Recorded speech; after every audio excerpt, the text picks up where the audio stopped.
So this is where we left off last time. Before we get into that, um, we are almost at the end of the semester. Next week is the last full week, which means that next Wednesday is the second paper, if you're doing the second paper.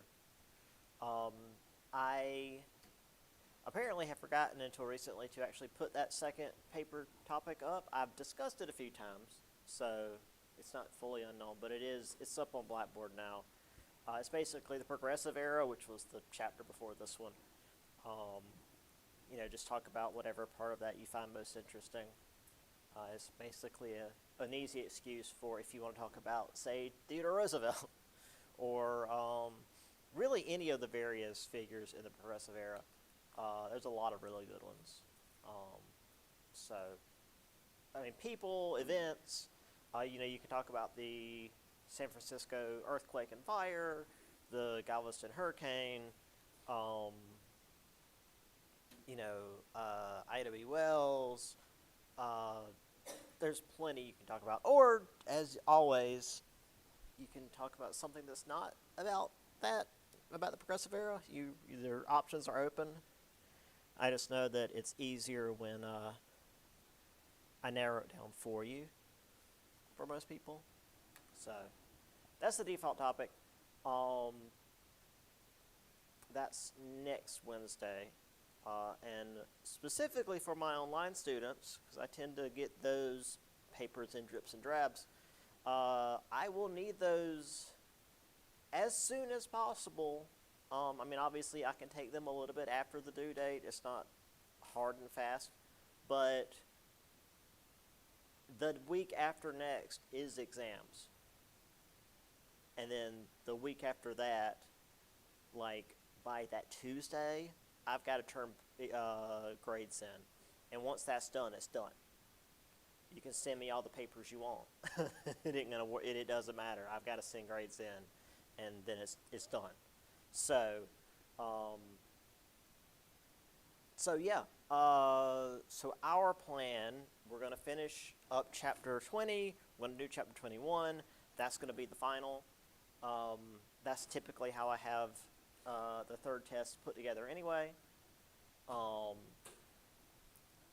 So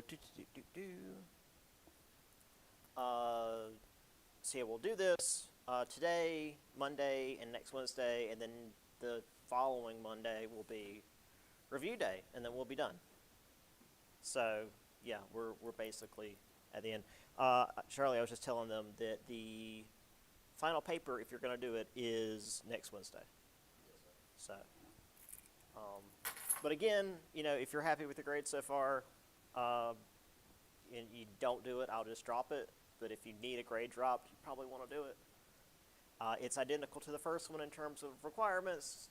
2-3 pages, double space, works cited, MLA citations, that sort of thing.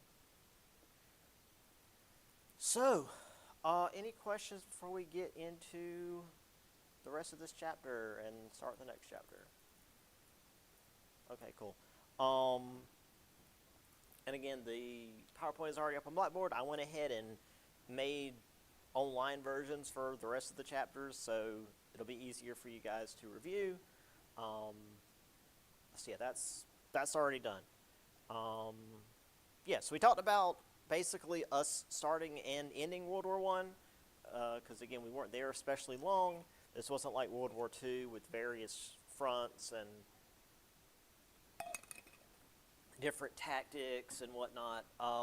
The most that happened in World War I for us, we fought some U-boats for a little bit, and then after the Bolshevik Revolution in Russia, the Germans pushed one more time into the Argonne Forest. That was a 2-month fight, and then finally we broke through, and Germany surrendered because they didn't have anything left. So then I've got just this stuff. The Zimmerman note, as it was called, this really funny image of like the Lusitania sinking and the Kaiser like gleefully writing the Zimmerman note. And our boys over in Europe. And then, of course, the propaganda, which is kind of going to be the rest of the chapter, is like, it's literally the home front and how America dealt with the war at home, which is just kind of a microcosm of what we would see in World War II.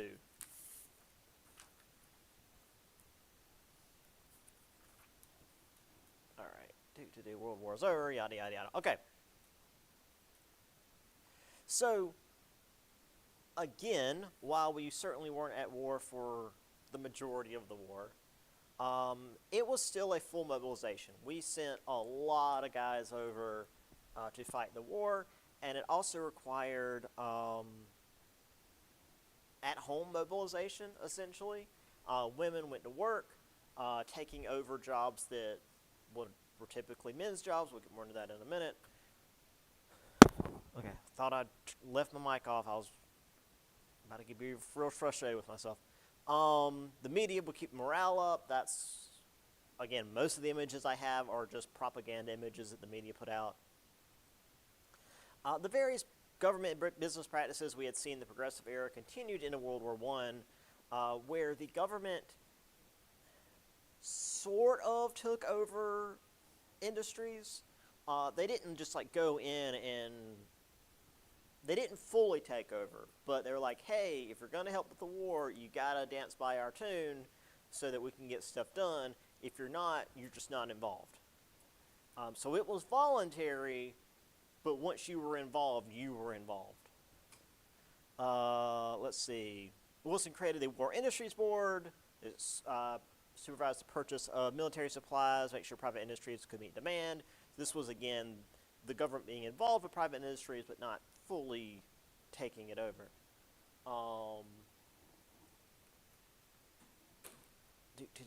The book mentions that it didn't really work until 1918. Wall Street financier Bernard Baruch took over.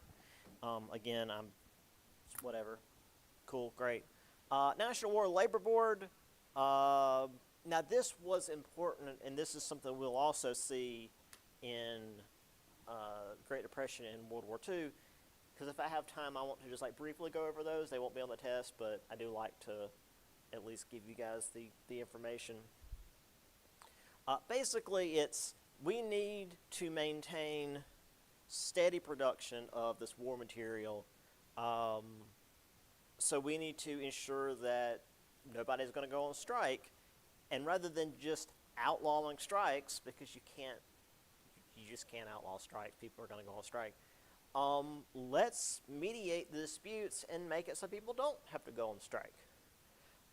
They attained an 8-hour workday, time and a half for overtime work, labor's right to collective bargaining, etc. So a lot of the stuff that these unions have been fighting for up to this point were guaranteed by the National War Labor Board. Granted, there was still no equal pay for women, despite the fact that more than 1 million women had gone into, again, largely these manufacturing industries that men had left because they were all fighting in the trenches. So there are other agencies that also helped on the home front. Herbert Hoover, who we're going to see a ton going forward. He was the head of the Food Administration. He wanted to increase the food supply with voluntary food conservation, children planting vegetable gardens. He was quoted as saying this was just as real and patriotic an effort as the building of ships or the firing of cannon. Basically, the real short and simple version of that. Again, the government isn't telling people what to do, but it's strongly suggesting, hey, if you want to help with the war, make sure that you aren't wasting food. Specifically, these vegetable gardens that were called Victory Gardens back then. So if people are growing their own vegetables, you don't have to go to the store to get the food, and then that food can be shipped overseas to help with the war effort. Because as the age-old maxim goes, an army marches on its stomach. You can't prosecute a war with starving troops. So if we're not wasting food here, we can use a lot of those supplies and send them overseas. The railroads are also regulated to make sure that troops and supplies are shipped efficiently, which again, very important, because having been on a passenger train in the last couple of years, we definitely don't have efficient train transport. So this was the sort of stuff you'd see. War industry needs water, protect production, use it wisely. Basically, again, these heavy industries use a lot of water. When I worked upstate, when I did security upstate with GE, they were just making like little tiny blades that went inside jet engines. And that took a lot of water. So I would imagine these like shipbuilding factories and whatnot, they use a lot of water. So you at home can help conserve water by, when you're washing dishes, just put water in the sink and then stop running the water. Don't waste water watering the lawn. The rain will do that. That sort of thing. Because we all pull water from the same place. And when you're putting so much water into a single production, it is going to strain the supply. These are Liberty bonds, government bonds, etc. This is, I think I've explained to you guys bonds before. Basically, you're giving a loan to the government. My grandmother did this for me when I was born. So she bought like $300 worth of bonds, and they mature over like 30 years, and then in those 30 years you can turn them back in for essentially a profit. They were worth like $600 when I turned them back in, so $300 became $600 over like 30 years. That sounds pretty decent, except for the fact that that's how much inflation had grown since '89. So if you had just had that money in a bank, it would have probably accumulated the same amount of interest. But whatever. It's being patriotic, I guess. Same thing, conserve paper.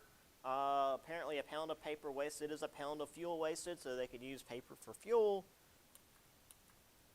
Again, to help stop, this terrifying monster that is the German soldier. And again, this is World War I. We aren't quite into 1930s Germany. More industries. What else do we have? This is clearly not World War I, based on the tank and what appears to be a jet fighter. But still, same idea of labor and management working together. Fight or buy bonds. Again, same thing. This is the U.S. Food Administration. So this will be the stuff that Hoover will be in charge of. Don't buy more than you can use because it's going to go bad. Make sure that you don't waste it when you're cooking it. Use less wheat and meat because that's the sort of stuff that will be packed and shipped over. Buy local. Again, so that it's not straining the national supply. Serve just enough, and anything that's left over, make sure you use that. Now, this is at a time before there were ice boxes, so there was like some degree of you can stick it in the fridge for later. But obviously microwaves weren't a thing yet. So this is something that my elderly neighbor still does. When you have leftovers, you don't just like stick them in the fridge and then just warm them back up for later. That just wasn't a thing people did back in the day. What you would do is you had like steak and potatoes and whatever. You would take whatever was left over and basically make like a stew out of it, just a big amalgamation of whatever you had left. And that's how you would use everything you had. So just a little insight into that. Again, save bread. I think I've got another. Yeah, this is like specifically for the immigrants. Ah, yes, we eat because we work. This is the U.S. School Garden Army. This is just the Victory Gardens, as they were called. Now, the next image, this one always reminds me of what's coming up next. The next image is something that I have alluded to since early in the semester, and that's this. Here is Follow the Pied Piper, join the United States School Garden Army. Now, again, we have discussed what happens in the Pied Piper story. You're not supposed to follow the Pied Piper. That's a dangerous thing. So clearly, whoever made this poster knew the gist of the story, but clearly not what the story was actually about. So, yeah, this is amusing to me because it would imply these children are being marched off to their deaths.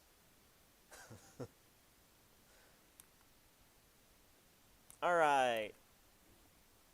So, as we talked about last time, American citizens were very against the war at the start, of the war, and Wilson had run on a campaign of staying out of the war in both, not in his first term because the war hadn't happened yet, but in his second term, 1916, he narrowly won re-election on a we're keeping out of the war stance. So suddenly shifting to we're in the war now, people aren't all going to immediately be like, oh yeah, we're in the war now, we're going to be pro-war.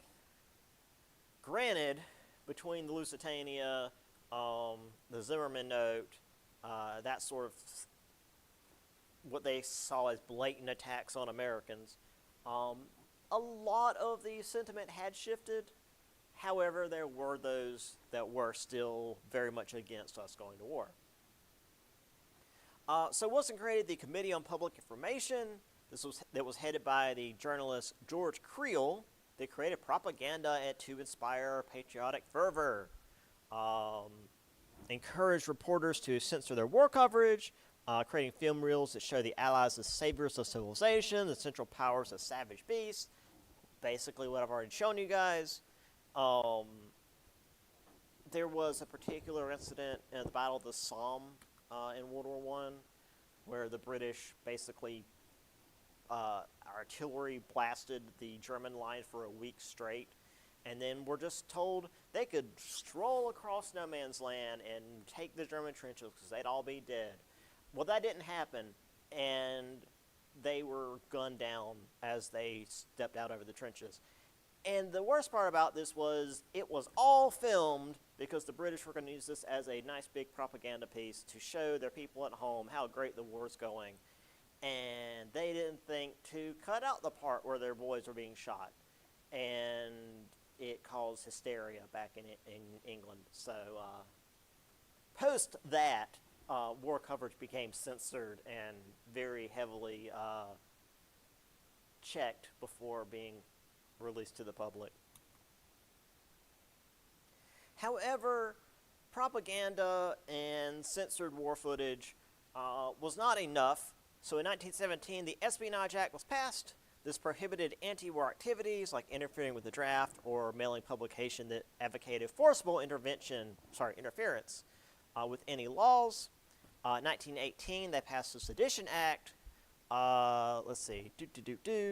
Punish individuals who expressed beliefs disloyal or abusive to the American government, flag, or military uniform. You know, First Amendment stuff, just being wiped out. Simply speaking out against the war brought men into trial, including Eugene V. Debs, who we've spoken on before. He was sentenced to 10 years for saying that the draft was a form of slavery. I do have a pamphlet that, I don't know if it was Debs put out, but one of these people put out, and it makes a pretty decent argument. Anyway, he was pardoned after 3 years because he was like in his late 60s and was in bad health. So he was released from prison because, I mean, he clearly wasn't like a violent offender. And they're like, yeah, this guy, he's old and in bad shape. We don't need him to die in prison. The American Protective League was formed. That worked with the Bureau of Investigation, which later became the FBI.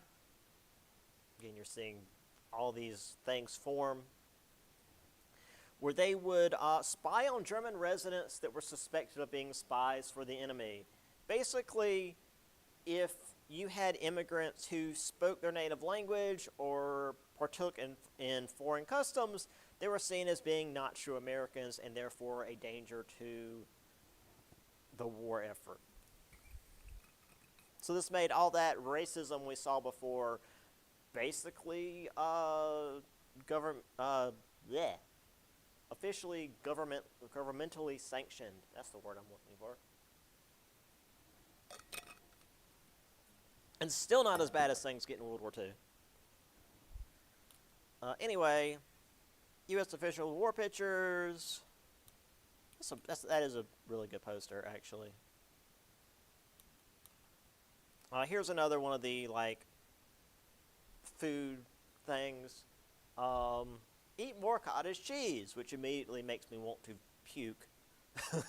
1 pound of cottage cheese supplies more protein than a pound of basically all these kinds of common meat. Yeah. But hey, it's better for the war effort, so eat cottage cheese. Okay, this one's in the book. It's slightly different in the book, so I'll explain that. But yeah, gee, I wish I were a man. I'd join the Navy, Naval Reserve or Coast Guard. And in the book, there's another line below that specifically says, "Be a man and do it." United States Navy Recruiting Station. So the thing about that, I've worked with a lot of ex-Navy guys. And there's a joke among Navy crewmen, Navy servicemen, I should say, that at the start of deployment, 100 men get on the boat, and by the end of deployment, 50 couples get off. It gets really gay on the boats. Because you're stuck on this little metal coffin with a bunch of other dudes, and that's all you've got. So this, yeah, be a man, join the Navy. It's like, yeah, all right. We've seen The Village People. We know what this looks like. It's very funny. Liberty bonds again. You know, give the government money so they can help prosecute the war. Pledge allegiance and silence about the war. This one I get because, like, you would have the soldiers on the front lines sending letters back home, you know, letting their family know they're still alive, for one.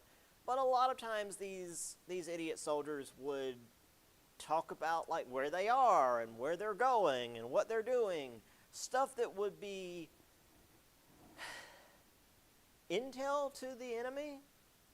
And if you were to get these letters and tell all your friends about it, somebody in there might leak that to somebody they don't realize is perhaps a spy for the enemy, and that could get the troops killed. So not talking about the war, if you were to, say, get information, or, you know, again, not talking about, it's not saying don't talk about the war, but not talking about information you might get, I get that. Like, that's safety of the troops, you know? This is clearly not World War I, but, you know, resist the draft. I'll get into that in a minute as well. Sedition bills, free speech, free press, honest opinion. Yeah, that's not exactly gonna be able to put up a fight. We'll get more into this in the next chapter. But a lot of these sedition bills were used to clamp down on supposed communists in America, which basically meant anyone who was even somewhat socialist was rounded up and put on trial, essentially, for being un-American. Like, that was the crime. So it's being compared to, swatting a fly on your forehead with a sledgehammer.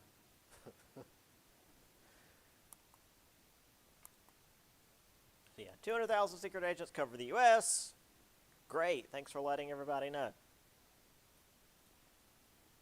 Government marshals round up pro-Germans, which again is just people who speak German. That's pro-German, apparently.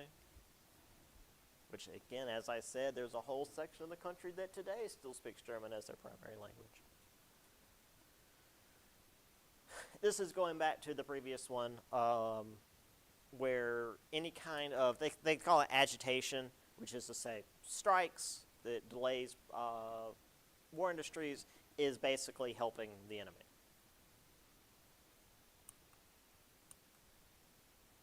This is just a bit from Team Fortress 2, but years ago they did a soldier versus Demoman contest for the community, and this was a poster that somebody made that's very clearly inspired by this propaganda from World War I that I had to include because it's very funny.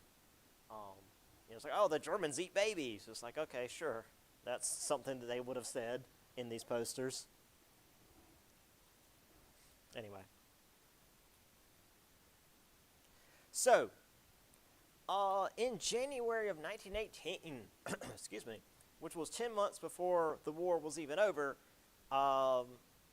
Wilson presented Congress with this idea for peace without rancor, which is to say, let's not prosecute the opposing side to such an extent that they're going to want to go to war again.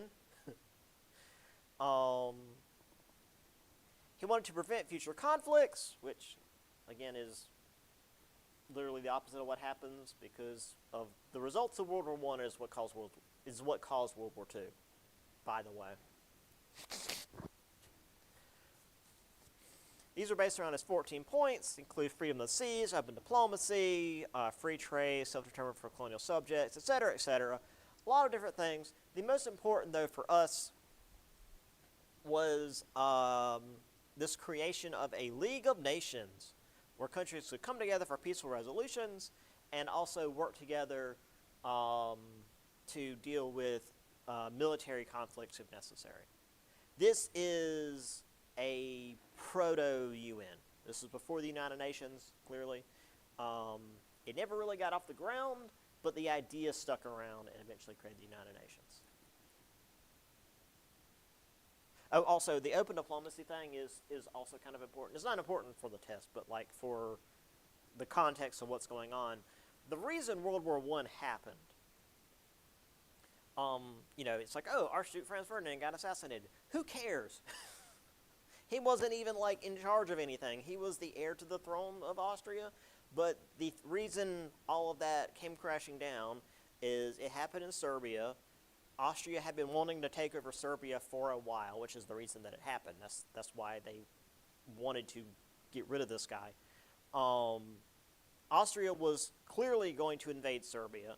Serbia, though, had Russia's backing. Austria knew that they couldn't fight Russia on their own, so they had Germany backing them up. Russia knew that if they fought Germany on their own, they might lose, so they had France backing them up. Suddenly, all of Europe's at war. England got involved because Germany went through Belgium to attack France, and Belgium's neutrality was supposed to be guaranteed by this treaty, yada, yada, yada. England got involved too. So, yeah, these secret treaties is what caused World War I, essentially. From what should have been a bigger country picking on a smaller country to everybody's killing everybody else. So the war did end. Again, we talked about this. That was the end of the last slide before we started today. November 11th, 1918, Wilson personally went to the Paris Peace Conference. Now, this was the first time a sitting president had gone overseas. Most of the time, they stay in America, at least up to this point. It was far less common because, like, you didn't have Air Force One back then. There weren't airplanes back then. You would take a ship, and that also wasn't entirely safe. So presidents going abroad was pretty rare. The crowds were very enthusiastic about Wilson showing up in France. However, the actual conference was a slog. Wilson fought for 6 months to get them to agree to his proposals. The Allies wanted to punish the Germans, the Central Powers, but mostly Germany, have them pay for the war. Obviously, none of the Imperial Powers wanted to give up their colonies. Let's see, Obviously, Britain didn't want freedom of the seas because they control the ocean, and why would they want to give that up? French President Georges Clemenceau described the skepticism as, President Wilson and his 14 points bore me. Even God Almighty has only 10, which is kind of rude, but also very funny. It's very French. Wilson had to make a lot of compromises in getting his 14 points through, including the war guilt clause, where Germany would have to agree that they were the ones that caused the war, which, by the way, is a big reason World War II happened, because Germany was angry and wanted to take it out on the rest of Europe. The League was eventually agreed upon in the final treaty at Versailles. So great, we've got the League. Here's the 14 points in case you want to see all of them. Again, the important was the League of Nations, or Association of Nations as it's called here, but it's better known as the League. Germany asked for peace. Wilson's 14 points. No peace talk until German troops leave France, Belgium, Russia, yada, yada, yada. Wilson, the man of the hour. Look how happy he is. Good old Wilson.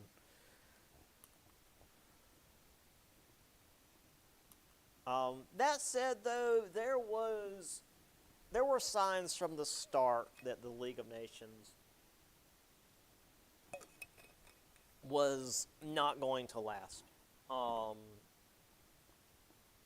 there was an article in there, which we'll get to in a minute, that did have the powers coming together in joint military actions for, if required for defense, etc. It was entirely voluntary. If, say, I don't know, Russia were to invade another country, the rest of the League wouldn't necessarily have to do anything about it. They should on paper, but whatever. So a lot of people, and this is just from the start, saw this league as an idealistic notion that was not feasible in practice. And that was true, unfortunately. However, the league was not feasible for a reason you guys may not consider. So there's obviously lots of reasons why international strife there is this big terrifying snake. But there's some other reasons. So, July of 1919, again, after fighting with the European delegates for 6 months to get this thing done, Wilson returns to the U.S., and the Senate gives him a harder time than anyone else. They wouldn't even ratify the Treaty of Versailles. Republicans held the majority of the Senate. Wilson needed 2/3 majority for ratification, and he wasn't getting it. Henry Cabot Lodge, who was the chairman of the Senate Foreign Relations Committee, opposed Article 10 of the League of Nations, which is the article that has to do with the military intervention. He suggested this violated America's independence in conducting its own foreign relations, which, I get, because read as plainly as possible, it would mean that if there was some kind of conflict happening in Europe, America would get pulled into it regardless. Now, again, the League of Nations had no real binding clauses, so we wouldn't have to. However, that would further weaken the League if one of the most powerful members just ignored parts of the clauses, but that's just how it was. Well, Wilson agreed and basically struck down Article 10 of the League, for America at least. However, Lodge wasn't happy with that and added 14 more reservations before he would allow ratification. Wilson wasn't having this, because if you take a treaty that you've signed, say, in Europe, to just use this one as an example, bring it back home, and then butcher it, take stuff out you don't want, put stuff in you do, and then sign that, you haven't signed the same treaty. I mean, just imagine if France and England and Germany and Russia had all done the same thing. They had brought the treaty home and changed the treaty entirely. And that's it's not signing a treaty. What's the point of having a conference where everybody signs this agreed upon treaty, then you go home and change it? That's not how it doesn't work that way. However, Lodge was not the worst of the opponents Wilson had to face, as there were others who were simply known as irreconcilables that opposed the League altogether on the grounds of entangling alliances, which again is what caused World War I, where you've got all these countries who, if one country went to war, you had to join in regardless of what was going on. And they felt that if the League of Nations was a thing, we would get pulled into conflicts that we had nothing to do with. So Wilson decided to, since he couldn't beat the Senate or the House, he'd go out and rally public opinion. So in September of 1919, he went around the nation on a speaking tour.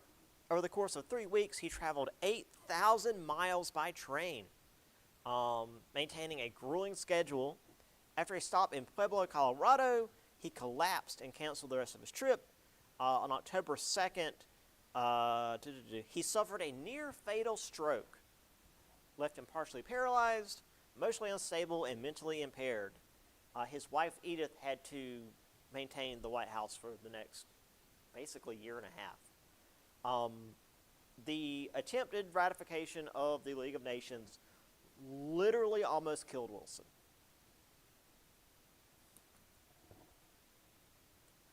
November 19th, 1919, the Senate refused to ratify the amended treaty. In March of 1920, the next year, obviously, ratification came up one final time and failed by 7 votes. So we never joined the League of Nations. That's why it failed. This image here is a good just visual representation of that. League of Nations bridge designed by the President of the U.S., and we refused to join. We were essentially the keystone. Following the war, especially because Europe had beat the hell out of itself for 4 years, we were probably the most powerful nation in the world. We were certainly the most powerful nation economically, and this would have probably been a pretty good time to step in and help maintain stability, but we didn't want to get involved. We were very isolationist, and that would bite us in the ass in World War II. But because of this, the League of Nations never even got off the ground.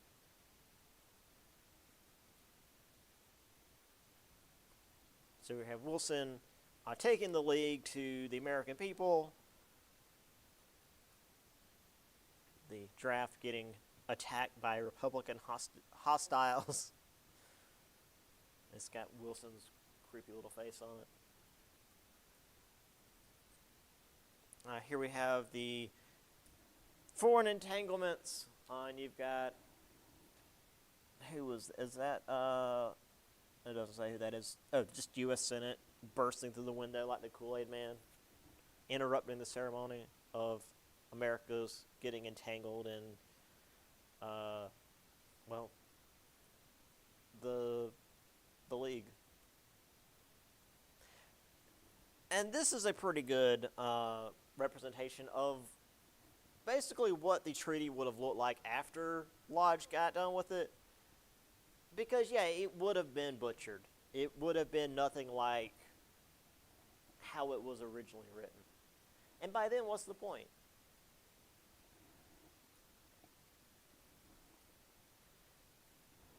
So, the Cabot Lodge, because everyone likes a pun, with the peace treaty nailed up like a skinned animal.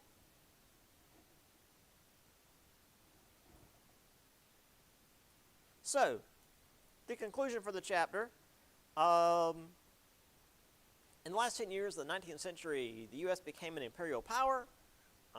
We had McKinley and Roosevelt following Mahan's plans. They enlarged the Navy, created the canal, in Panama, secured fueling stations in the Pacific, which is to say quite a few islands in the Pacific as fueling stations. Because, again, these ships still run on coal, so you need coaling stations around. You can only carry so much. Of course, the native freedom fighters were seen as being inferior and unable to run their own affairs. So this was, of course, just an excuse for American heavy-handedness. We wanted to get in there and take their resources, and it's for their own good for us to take over. As far as progressivism, cooperation between government and corporations, again, allowed for more efficient production, especially in World War I. However, there were certain liberties that were curtailed, as you specifically see in the Espionage and Sedition Acts. And while the First World War was the first major crisis that faced the U.S. in the 20th century, and the League of Nations shattered Wilson's idealistic notions, the U.S. still came out in pretty good shape. We were the world's leading creditor. We had an expanded military, an expanded industrial capacity. However, as I've already mentioned, our unwillingness to work with other nations to curb the expansionism of certain nations would cause problems in the future. And we will get to that in a minute. So, on to Chapter 21, which will be the last chapter before the final. An anxious affluence. This is the Roaring Twenties, basically. The Roaring Twenties leading up to the Great Depression. So, again, 1919 and 1929.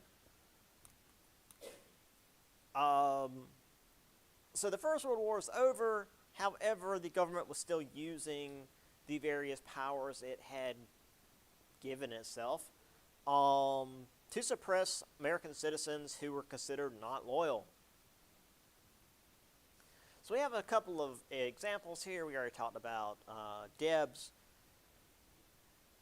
March 3rd, 1919, the Espionage Act was used to uphold the conviction of Charles Schneck. I think that's how that's pronounced. Or Schneck. General Secretary of the Socialist Party. He was convicted of mailing leaflets that opposed the draft. That's the picture of the leaflets that I've got.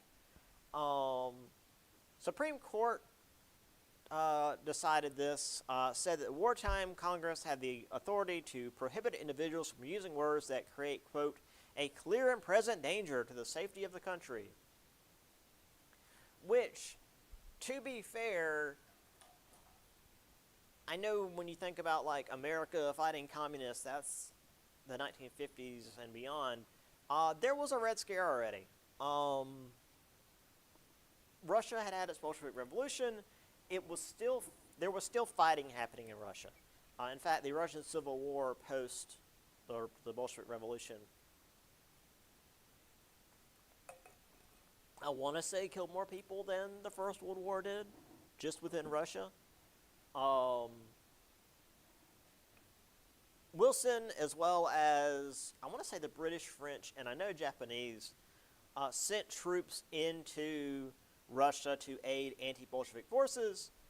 There was a general outcry among those who supported the Russian Revolution because, America was founded on revolution. Why are we going out and trying to stop other people expressing their desire to overthrow their monarchical regime? I don't understand why that's always been the case.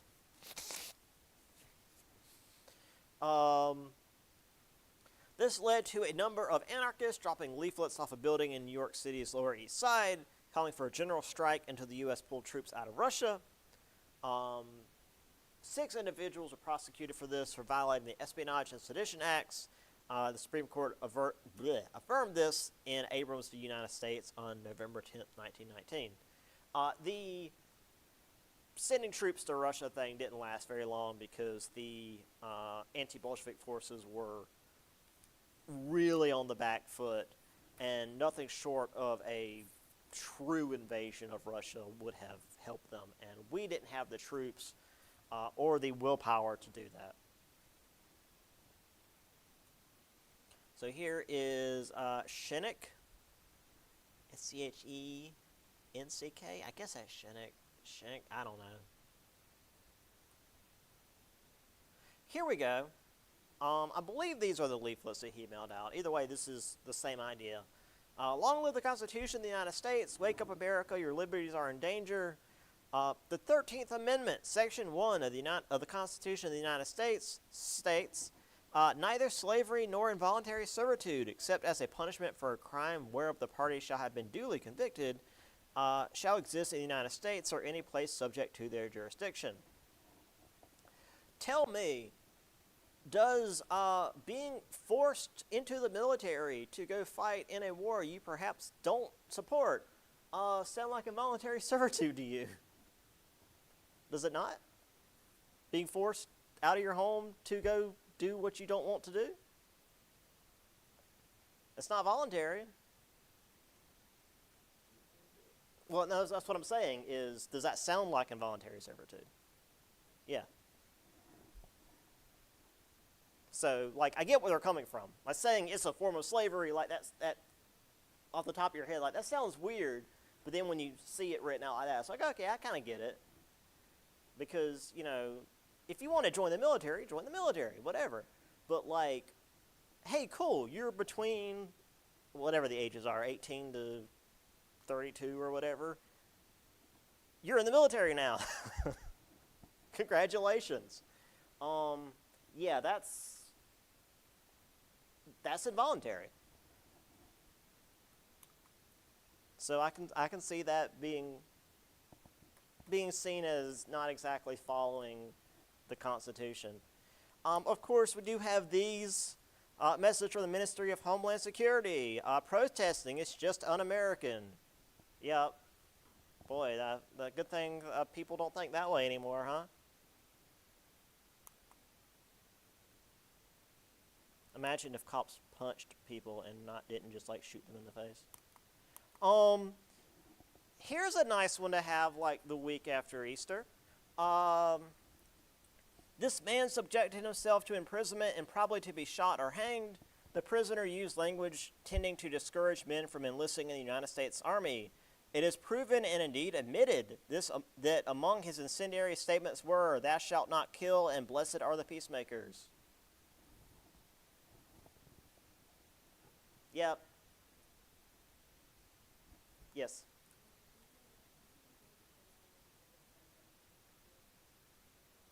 Maybe. Possibly. Because I know a lot of people, I know that military enlistment is way down. Because, we've been at war since, 2001? And people are tired of it. And considering my knowledge of veterans, all the benefits that you're supposed to get going into that are usually not a thing. Like, the VA is garbage, for one. So any injuries you get while in the military, sucks for you. Yeah, the going into the military is definitely not the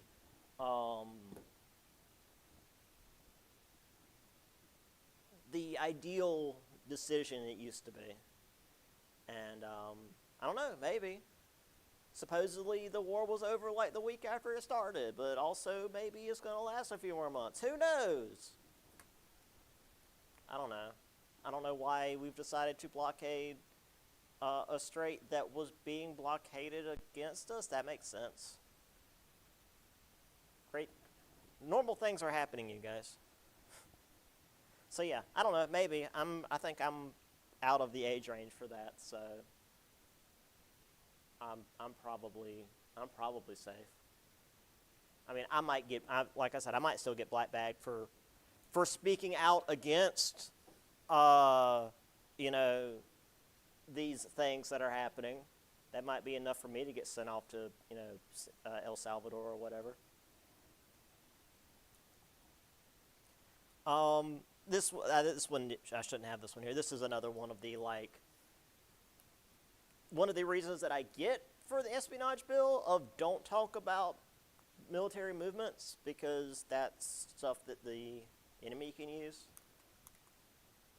Yeah, that one. Ah, yes. At last, a perfect soldier. This is what they want. I was actually speaking to one of my students yesterday because this was brought up. If you do join the military, like voluntarily, there's a number of tests you have to take, in addition to obviously fitness or physicals and whatnot, to make sure you're not gonna just fall out and die on them. But apparently, there's a number of tests that, if you score too high, they won't let you in. Because if you got too much thinking going on, they don't want you in the military. Because you need to be able to mindlessly follow orders. That's what a good soldier does.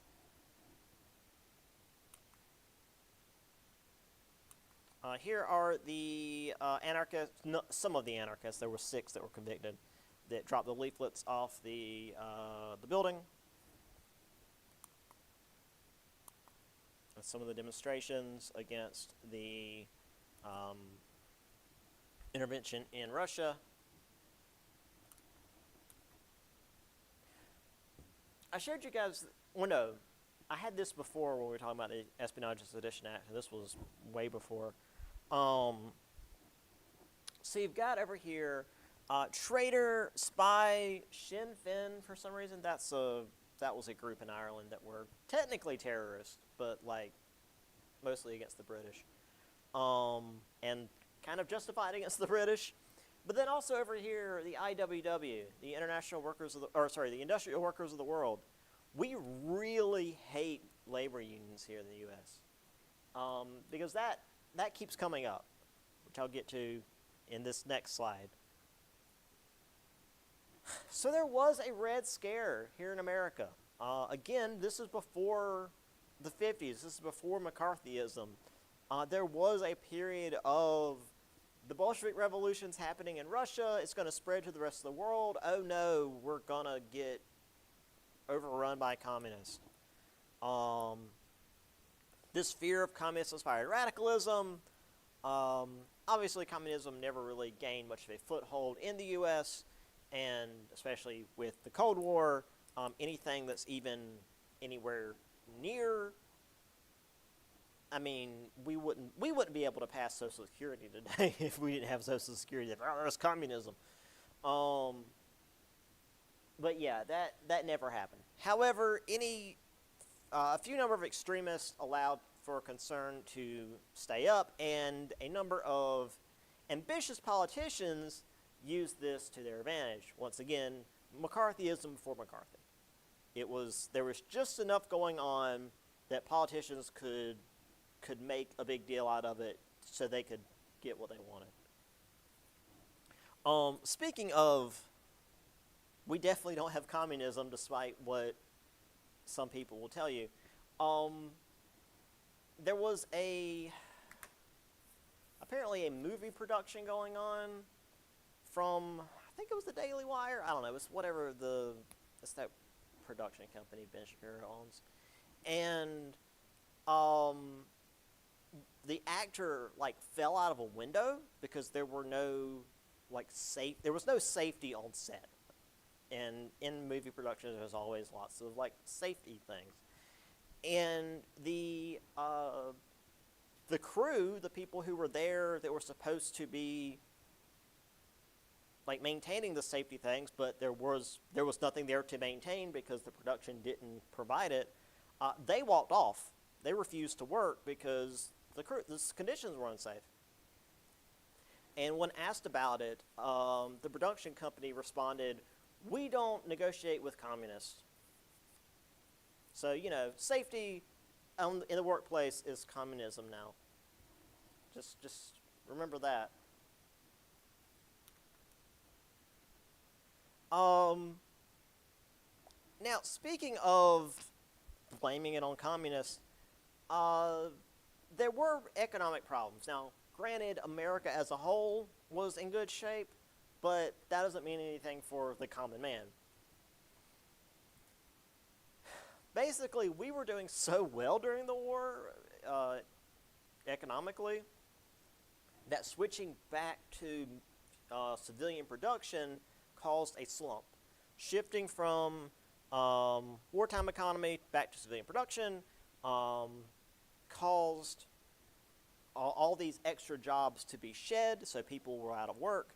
And the people who had been working throughout the war and been told to save because, conserve during the war, had all this extra money laying around and they wanted to buy stuff. Well, because production had been for military stuff and had just shifted back to civilian production, there wasn't a lot of stuff to buy. So supply and demand has shifted where supply is way down, demand is really high, so prices skyrocketed by about 77%, which resulted in a series of strikes because people were now the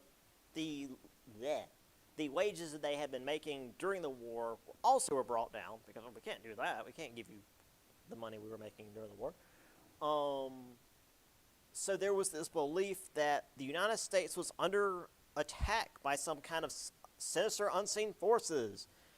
There was inflation, which hurt wages, resulting in union busting actions, which in turn resulted in a 4 million worker general strike across the U.S., which again made people think, oh no, the communists are here and they're out to get us. What actually happened was capitalism. Capitalism was working as intended. Supply was down, demand was up, prices soared, people couldn't afford things anymore, businesses started dropping wages because that's what businessmen do, so they can make more money and just screw everybody else. Well, everybody else got pissed and did something about it, and suddenly it's, oh no, it's these scary outside forces that are doing something, not the call coming from inside the house. And this was the sort of rhetoric that you would see, where if labor started doing strikes and walkouts, it would lead to disorder and riots, Bolshevism and murders, because apparently that's what Bolshevism is, chaos, and then something else, which I guess would imply, I don't know, full revolt and anarchy and yada yada. I just like to say it leads to a flooded basement, because that's what it looks like to me. Well, I've got an image for this in a minute. There's a song, apparently. We'll never change the blue and white to red. And we've just got like an anarchy flag down here, which, like, yes, the Bolshevik Revolution was a little bit chaotic, but, like, they were building a nation. They weren't just murdering people in the streets. Also, yes, that title does sound weird because there's very much red in our freaking flag. I don't get it. Come to me, ye oppressed, and you've got the European anarchists, because, we've got some people coming from Europe who might be dangerous, therefore we shouldn't let anyone in. That sounds familiar. Here's this real weird Bolshevism anarchy thing. 1 killed, 40 injured in riots, 125 arrested in Red May Day parade. Socialist offices are stormed and wrecked. Yeah, there's a lot of that. We'll get more into that next time. Here again, disloyal aliens, violence advocates, and IWW leaders. We really hate labor unions in this country. The idea of labor being able to, the idea of working people, I should say. Labor is that's too broad. Working people being able to have a voice and stand up to the millionaires and billionaires is apparently a terrifying and foreign concept to the United States.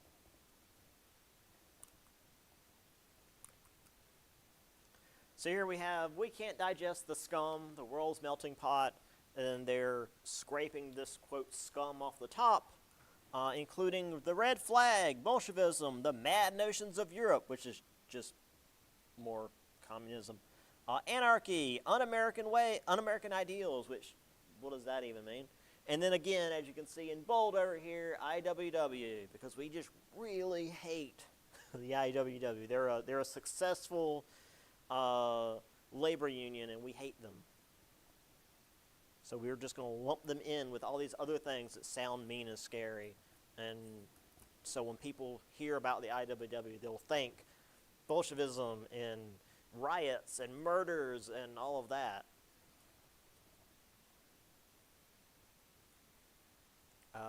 Here's some like Errol Flynn-ass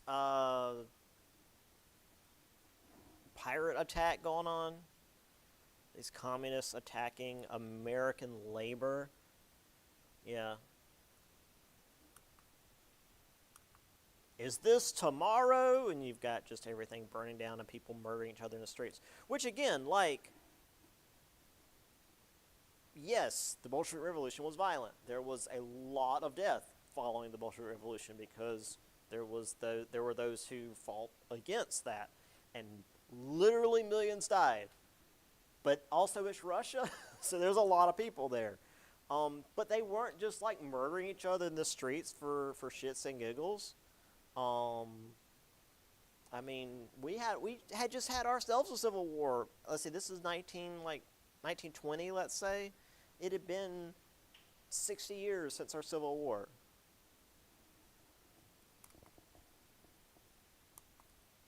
Anyway, here's a big walkout.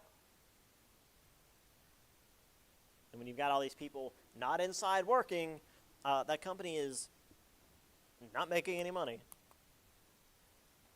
So these are the general strikes. Again, I don't know if I think I've mentioned to you guys, a general strike is, rather than just, the Skinner and Eddy Corporation, which looks like a steel mill maybe, it's not just these guys going on strike. It's everybody. Steel mills, warehouse, like dock workers, bus drivers, teachers, doctors, everybody goes on strike. Now, granted, 4 million across the entire United States was probably not everybody, but if it's a general strike, it's across all professions. And actually, it was a general strike that led to the Bolshevik Revolution because Moscow shut down. Everyone in Moscow just refused to work, and the entire city shut down. Here, of course, is the police response to a walkout, which is to say, violence.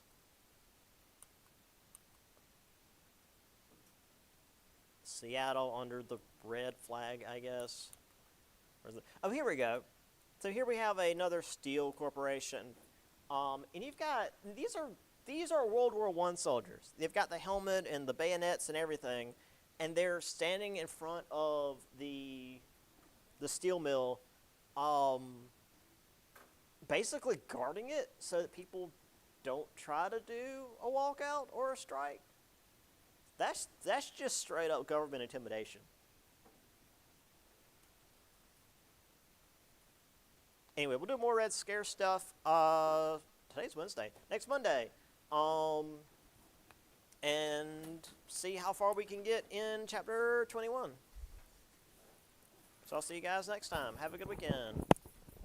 I'll try to get all these tests graded before next time.